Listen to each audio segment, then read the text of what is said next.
Hello and welcome. I'm going to be going over all the elite modifier effects, including the skins. The skins are going to show now, and if you want to know when I'm going to go over the effects of it, it's going to be in a timestamp down below. But first, we have to go over all these character skins. I'll be back shortly.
Now, the main thing I saw with all my testing is that high attack speed characters are usually the best. The only exception to this is Acrid, which I will show you later on in the video. But for example, here's Commando absolutely shredding with the collapse from the Void Elite modifier. Now, I would like to note there are two things you get from the Void Elite. You get collapse 1.0 proc coefficient. So that what I mean by that is, for example, Commando, who every single shot has a 1.0 proc coefficient on his primary, it'll guaranteed put a collapse on them. But example, multi is not putting a collapse on every single hit because it's not a guaranteed 100% chance. You also get safer spaces effect for free. You just get one safer spaces. Now, you cannot get multiple safer spaces if you have this. You can't have a safer spaces shield and an equipment shield. They can stack together. But what you can have is a tougher time shield, like a chance shield, and then you can have the safer spaces shield from the equipment. So I'm going to go over all these tests that I did. Something that I found interesting, though, is that it actually affects the turrets. So apparently all elite modifiers did this, and I was just an idiot, but very interesting to see how powerful this could be. So if you're an engineer, you should almost always pick up one of those elite modifiers, because they are something that can affect your turrets, especially mending, because they'll heal the turrets and stuff. So yeah, these are all the tests I've done with them. I think there's only a few characters that were weak on them, particularly weak, which is Railgunner, Artificer, Mercenary, and Rex was up there, but he wasn't the worst. Yeah, here's Artificer. Artificer, I was struggling on. To be fair, I did turn on a Shrine of the Mountain for fun, but I was struggling on. Railgunner I actually died on. Loader just didn't use it very much. The collapse doesn't really work much, and that is something I want to point out right now. Collapse works with your base Collapse works with your base damage. So it's not like if I do 1,000 damage hit, that one collapse stack is gonna do 100 damage. No.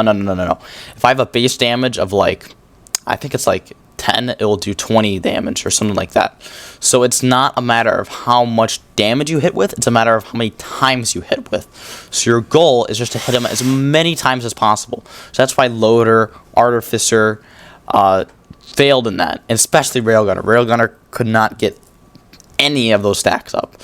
Rex was okay, but his basic attack didn't have a 1.0 proc coefficient. And the only character that was surprising to me was actually Acrid, that did very well in proccing it. So keep this in mind next time you find a super, super, super rare chance. So I'll see you in the next one. Goodbye. One more thing, at the very, very end of this video, I found a bug that will likely be patched very, very shortly due to how strong it is. But if you want to see it, you can skip to the end of the video with timestamps.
Now this is the true ending. If you actually made it all the way down here, thank you, and please remember to comment, like, and subscribe. I'll see you in the next one. Goodbye.